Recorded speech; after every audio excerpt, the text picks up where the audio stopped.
안녕하세요. 문구점 언니의 뼈 때리는 육아 이야기의 저자 서정미 작가입니다. 제가 오늘도 이렇게 직장인 자격증 공부법에 대해서 이 책에 나오는 부록이 너무 좋다고 저번에 말씀드렸잖아요. 그래가지고 그때 IT 분야에 대한 미래의 유망 직종에 대해서 제가 소개를 시켜드렸는데, 오늘은 IT 다음으로 나오는 게 경제 경영 분야더라고요. 그래서 오늘은 제가 이거를 읽어드려 볼 테니까 부모님들도 마찬가지고 혹시 아이들도 내가 장래에 어떤 직업을 갖고 싶은지 아직 경험하지 못한 게 많기 때문에 아이들은 특히나 더 모르는 게 많을 것입니다. 그래서 제가 여기서 읽어주는 직업에 대해서 한번 내가 관심 있던 분야다 싶으면 한번 찾아보는 계기가 될 수도 있고, 아니면 댓글에 어떤 직업이 되고 싶습니다라고 남겨주신다라면 제가 더 자세하게 한번 알아보고 알려드릴 생각입니다. 그래서 오늘은 미래 유망 직업에 대해서 경영, 경제 분야에 대해서 말씀드리겠습니다.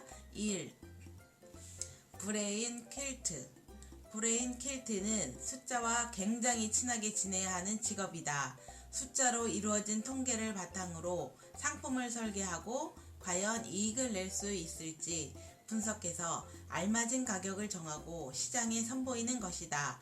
요즘에는 영화나 미술품에 투자하는 예술펀드, 지구온난화와 맞물린 탄소펀드 같은 상품도 만들고 있다. 세계 경제의 흐름을 잘 알고 주가나 시장의 움직임에 대해서도 정확하게 분석할 수 있어야 한다. 수학과 경제학, 통계학, 전산학을 공부해야 한다. 2. 금융기술 전문가.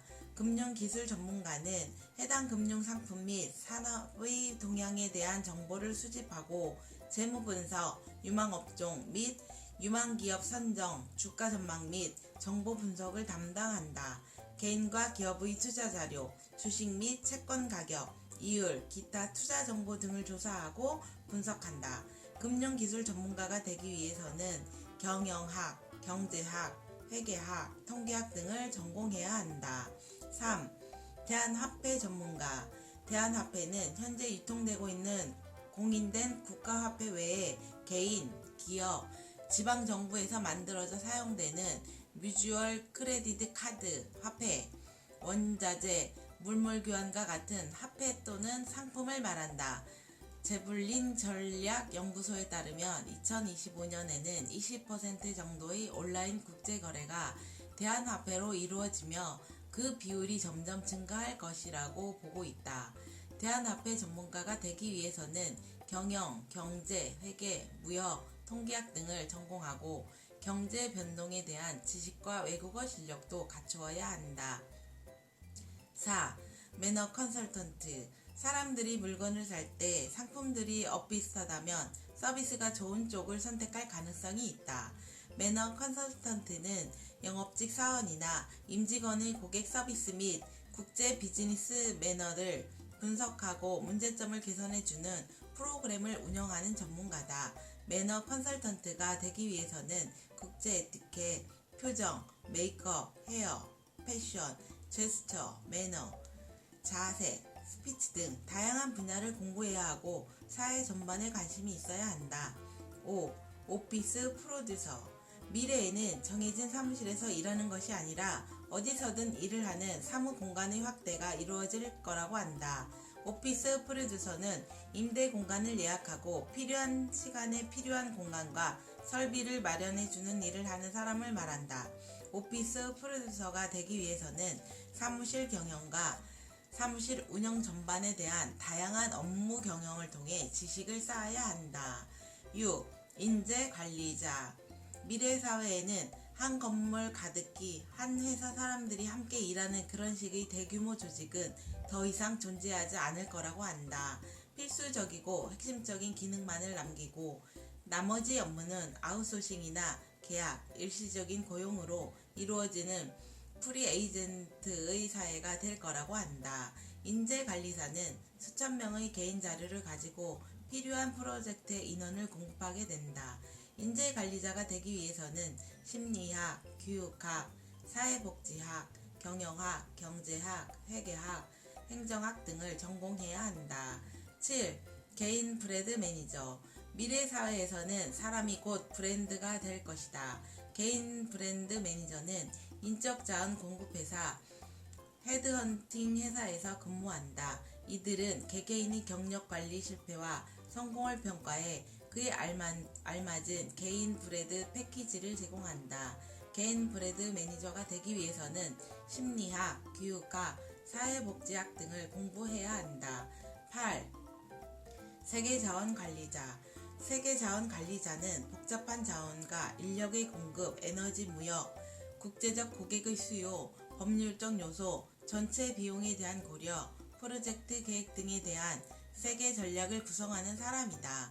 세계자원관리자가 되기 위해서는 경영학, 산업공학 등을 공부하고 해당 국가의 언어와 문화, 기업 문화, 행동 양식에 대한 다양한 이해를 갖추고 객관적으로 진단할 수 있는 능력이 있어야 한다. 9. 최고 경험 관리자.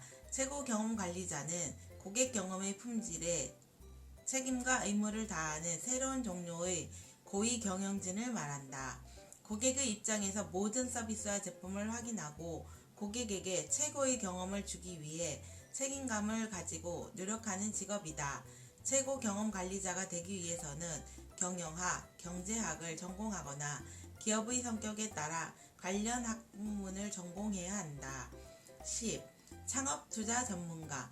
창업투자 전문가는 미래의 창업시장에서 창업자본을 제공하는 기업 및 개인, 투자조합, 클라우드 펀딩과 창업 아이디어 사이의 간격을 좁히는 역할을 수행한다.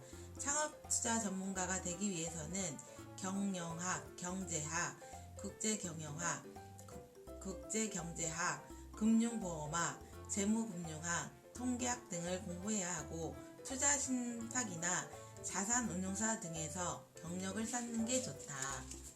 11. 인도 전문가. 2025년에는 인도의 인구가 15억 명으로 증가해 중국을 제치고 세계에서 가장 인구가 많은 나라가 될 거라고 한다. 인도는 발전 가능성이 무궁무진한 세계 4대 경제권이 될 거라고 한다. 인도 전문가는 세계 4대 경제권이 될 인도의 경제적, 사회적 상황을 파악하고 변화를 예측할 줄 알아야 한다.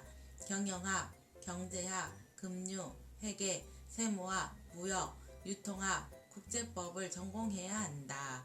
이렇게 오늘은 미래 유망 직종 분야 중에서 경제 경영학 분야에 대해서 말씀을 드렸습니다. 우리가 학교를 다니다 보면 고등학교 정도 들어가면 이과 문과를 크게 나누게 되는데요. 경영 경제는 문과에 되는 부분이고요. 저 같은 경우는 이과를 많이 다녔거든요. 이과를 다녀서 대학교도 이과 계열로 갔었는데 아마 이쪽 분야에 관심 있는 학생들이라면 고등학교 때 문과를 선택을 하고 여기에 나온 것처럼 경제, 경영, 회계 이런 식으로 대학에 가서 자기가 진짜 그 중에서도 조금 더 관심이 가는 분야를 선택해서 공부하는 게 도움이 되지 않을까 생각합니다. 그래서 오늘은 2019년 12월 31일 마지막 날 제가 이 동영상을 찍으면서 제가 이제 동영상을 올리기 시작한 지도 거의 한 달이 됐습니다. 그래서 좋은 정보가 앞으로 더 많을 텐데 그거를 제가 선별을 해서 좋은 내용을 올려드리도록 노력하겠습니다. 오늘도 저희 동영상을 들어주셔서 감사합니다. 그리고 구독과 좋아요, 댓글을 남겨주시기 바랍니다. 오늘도 나중에 내가 만약에 직업을 갖게 된다면 어떠한 직업을 갖고 싶은지 그거를 댓글에 남겨주신다면 저랑 소통하는 거기 때문에 저는 항상 동영상을 찍으면서 최고로 좋은 점은 소통이라고 말씀드렸듯이 저하고 저희 동영상을 봐주시는 분들하고 소통이 잘 됐으면 더 바랄 것이 없겠습니다. 오늘 2019년 12월 31일 의미 있는 마지막 날을 보내시면서 2020년 건강하고 새해 복 많이 받으시기 바랍니다. 저는 문구점 언니의 뼈 때리는 육아 이야기의 저자 서정미 작가였습니다. 감사합니다.